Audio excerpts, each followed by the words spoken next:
Hello, I'm Sharan Dhanda, the producer of the Beatfreeks project Don't Settle. We are a 3-year project currently coming up to the end of our second year. We're funded by the National Lottery Heritage Fund as part of the wider Kick the Dust scheme. So, Kick the Dust funded 12 projects across the UK to challenge heritage organisations to improve their youth engagement and just generally their relationships with young people, actively inviting young people to kick the dust off heritage. All of the other projects within this are really fantastic as well, and you should go and check those out because they focus on a specific thing. So Beatfreeks' response to Kick the Dust was Don't Settle. Our focus is people of colour. So this was for 2 reasons. Both of the reasons are kind of Beatfreeks responding to a need that they identified. Firstly, there was a project called At What Cost at Warwick Castle, and that explored connections between Warwick Castle and the transatlantic slave trade, specifically the gardens. The need that was identified here was that communities of colour wanted heritage organisations to kind of acknowledge and confront the difficult histories and the connections to the slave trade and just the impacts that colonialism had on their community and had on their heritage and even their home countries. At the same time, we ran a project called Roots to Roots, which highlighted that British young people of colour in Birmingham were questioning their own identities. They were questioning what that British term actually meant. They were questioning kind of the differences in generation and migration. They were questioning their own place here. So bringing both of those 2 things together, Don't Settle empowers 16 to 25-year-old people of colour from Birmingham and the Black Country to change the voice of heritage through arts, research and governance. Our partners are Birmingham Museums Trust, Birmingham City University, Chance Heritage Trust and Roundhouse Birmingham. Birmingham and the Black Country, obviously where Beatfreeks are based, but also it has a huge kind of migration history. It has loads of different cultures living here today, so it was a very relevant conversation. We are driven by 3 core values that we translate into our approaches, so I'll just briefly go through those. Firstly, cultural institutions are where people go to learn about the past. They go to learn about our past. They observe how society has progressed, and they actually give people a space to reflect on that society today. However, the histories and narratives presented in these institutions aren't necessarily inclusive of people of colour.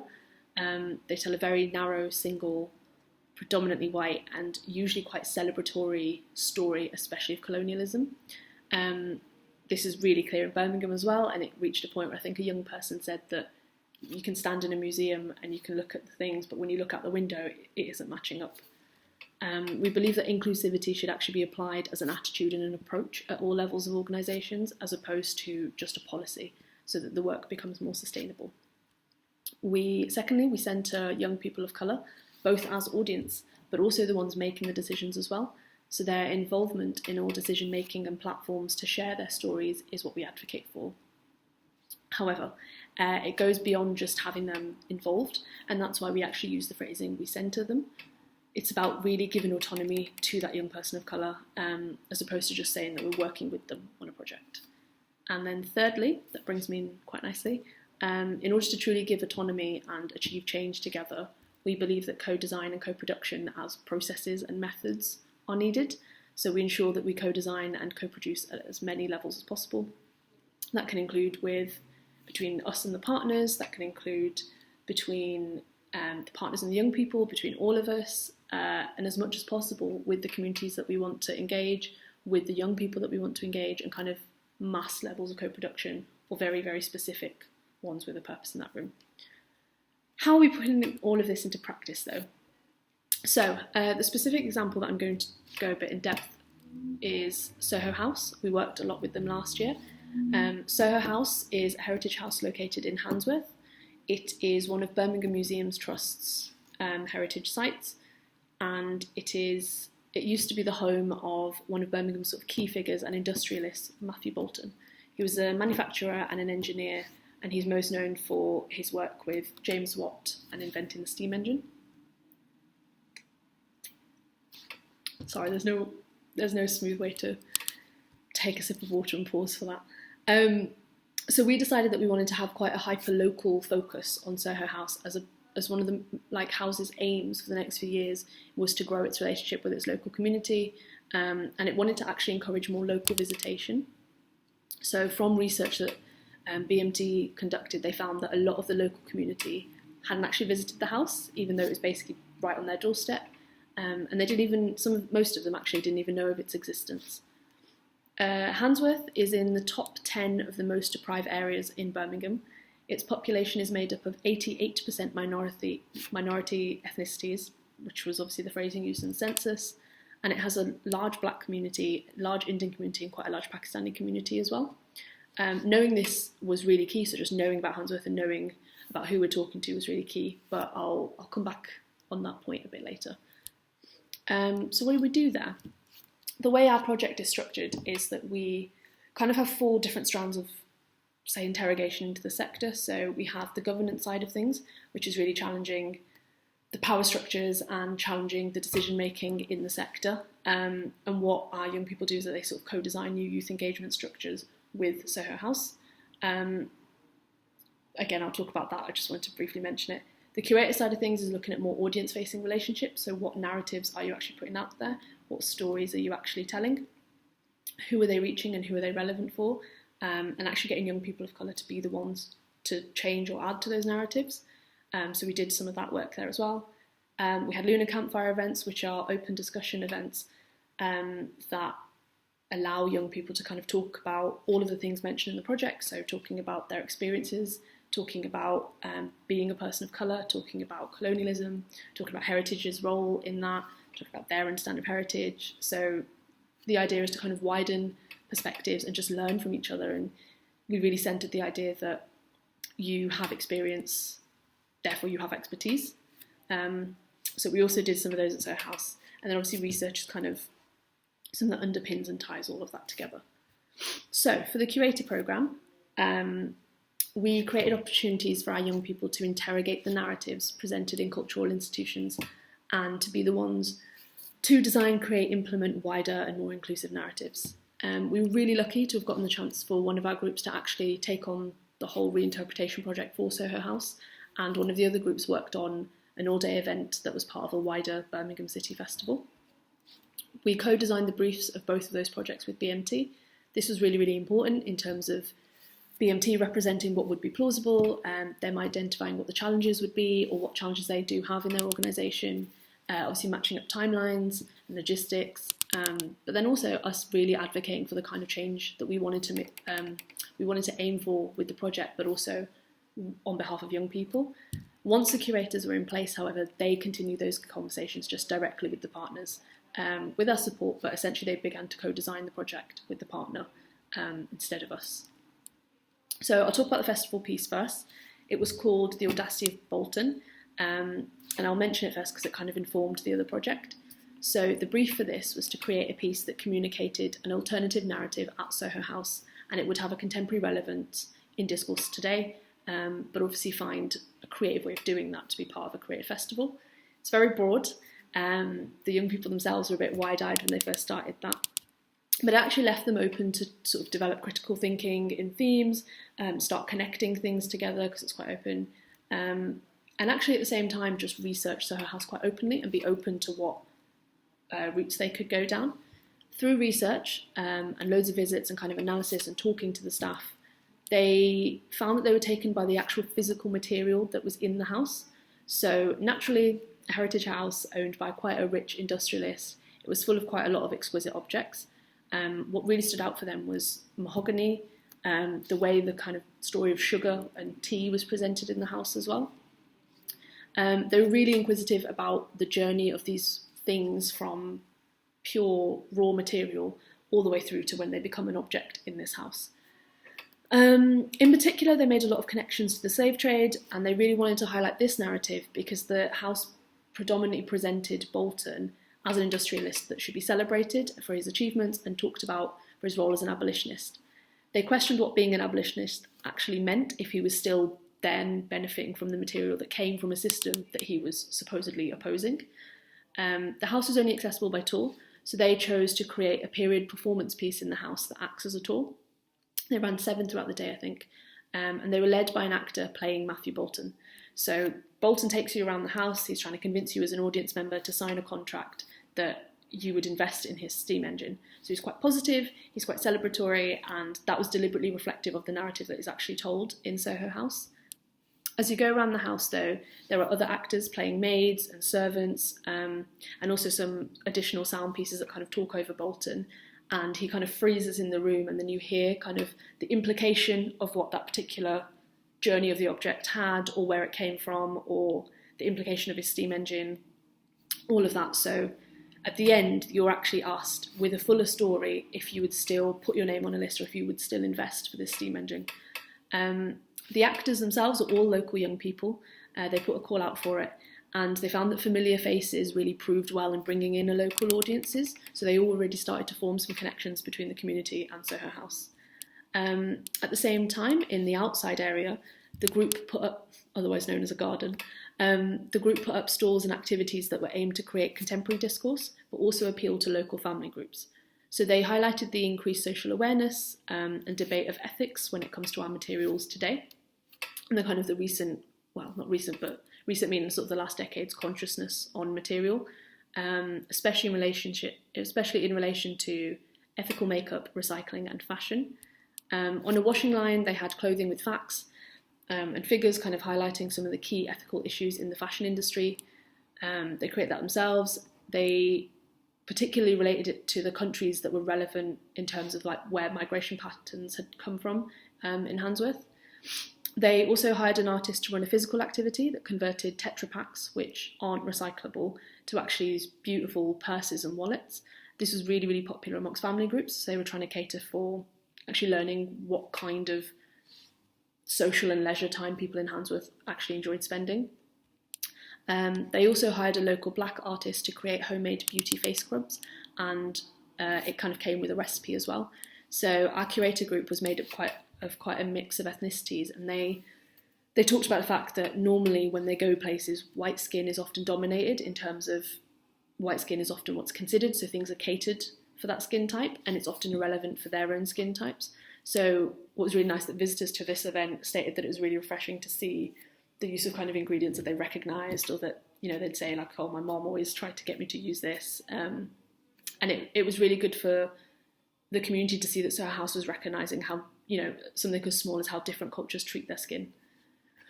The other group were in charge of a reinterpretation of the house with a project called Reimagining Soho House. They were really inspired by the festival piece, particularly the use of local connections, the decisions of local artists, and the interrogation into material. They were having a lot of conversation and identifying that a lot of the issue for the disconnect between the house and its community, the biggest one for them was that they felt the house didn't really acknowledge its place in Handsworth, or even a place of belonging in Handsworth. They wanted the house to feel like it's of Handsworth and not just in Handsworth. So they conducted a lot of... Sorry, that was an alert. They conducted a lot of community consultation first in order to let what they learned about the local community kind of be in their minds while they made decisions and drive the project. The core theme that centred their interpretation was innovation. This was for many reasons. The house itself innovated in terms of its purpose to remain relevant and of use for its community, such as being a police dormitory, a home, a vicarage, and right now it was in another state of its evolution. Matthew Bolton's work and inventions kind of centred on innovation in terms of business and the way it advanced his industry. Soho House, where the road is actually situated, is known to be full of local innovation, so loads of new businesses. It's a cultural hub in terms of like clothing stores and food. Like even I grew up going to Soho Road for kind of Indian food or like Indian clothing. I'm just going to go through some of the key changes, but particularly how they kind of weaved community in that. So the music room in Soho House, they added different music styles in there from sort of a lot of the same places that the local community was made up of. They put examples of different records and key figures. There's a new interpretation panel, and how the kind of changing music scene in Handsworth was influenced by culture and migration. The audio piece plays an interview they conducted with Basil Gabidon, who's from Steel Pulse, which is a roots reggae band from Handsworth. They added a timeline into the house that actually acknowledges the house had changed in terms of what it did and what it was there for. This kind of relaxed the fact that Soho House felt it needed to be directed towards Matthew Bolton. It was actually okay for the house to adapt moving forward because it had always adapted. They had a new artist commission, so textiles played quite a large role in Handsworth, and this came from the stories of local people in Handsworth. They found that textiles was a big thing in Soho. in Soho Road. So they commissioned a local South Asian textiles artist to create 2 new tapestries that hang as you enter the house. So the first thing people saw was the community and the community focus. In the kitchen, they've included local recipes. They've got a book there that people can continue to add so the community feel like they're part of a conversation. There's spices that are relevant to kind of the foods that you can find along Soho Road. There's generally new reinterpretation panels in the whole house, and they were taken by the concept of repeated marginalisation of groups, especially women as well. So Anne Bolton, who is Matthew Bolton's daughter, doesn't actually have a portrait, and she isn't really seen as a central focus. So they actually wanted to put a local community call out for nominations of local businesswomen. The community voted on them, and then 3 women were kind of selected, interviewed and photographed by another Birmingham black artist, and their portraits and interview audio pieces about their business and kind of their journey actually are displayed in Anne Bolton's room. This created a really, really nice relationship between businesswomen in the 3 businesswomen in the house. So one of the women has a catering company, and she's actually catered for events at the house. She catered for the launch event we did. Another is a spoken word and performance artist, so she's actually performed at events at the house as well now. And again, bringing it back to that familiar face, they brought in a lot of their known audience as well, and this kind of community trust started to build. And the group also wrote an additional tour themselves, and that is permanently in Soho House's programming. So it's delivered by the staff. They train the volunteers and staff. You can go to that every Wednesday. Overall, Soho House had an increase of 58% people of colour visitors from the previous year, and some people from the local community actually became familiar faces at some of the events, which is really lovely. In terms of the limitations, I'd say because of lack of time and resources, the group really wanted to do something with translation. So language, there were obviously a lot of different languages, and they weren't able to create a strategy around how you would translate or how would you be even more accessible. So I think that's one thing they would have liked to work on. They also formed quite strong connections with local businesses, but they really wish they could have developed those a little bit more and actually formed quite deeper connections. And they wish they kind of conducted more in-depth community consultation, so always made sure they were going back to the community. I think that could have been a little bit more implemented. This does bring me back to what I was saying before in terms of truly knowing your community. And sort of knowing different community behaviours, because it proved especially useful as knowledge when we designed further events and further things at Soho House. Usually I dislike the generalisation and term behaviours, but what I mean is sort of going beyond and much deeper than knowing who your community are and who you're aiming to engage, because they are more than just a demographic.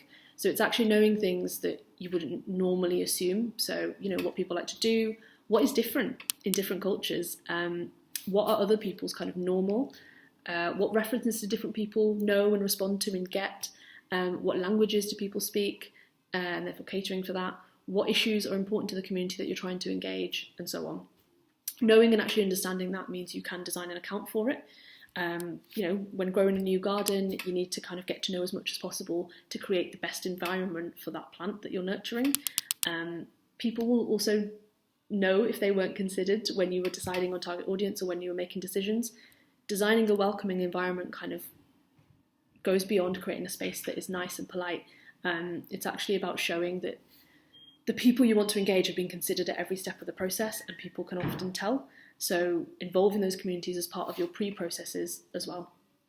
It can actually result in very simple adjustments sometimes, but again, it's the care that you put in to think beyond what your own normal is. For example, learning that some communities, I just remember one of the Soho House staff members said that he didn't know that some communities don't really do like shared food portions, so instead like buffets and stuff, some people don't like sharing. You're not supposed to kind of share off the same plate and stuff, so it was making sure that people were kind of not double dipping and that kind of option of food. Understanding that when you say an event is vegetarian, that actually egg for some communities and cultures is still considered meat. As simple as that, it just shows that you've taken a step beyond kind of what you know.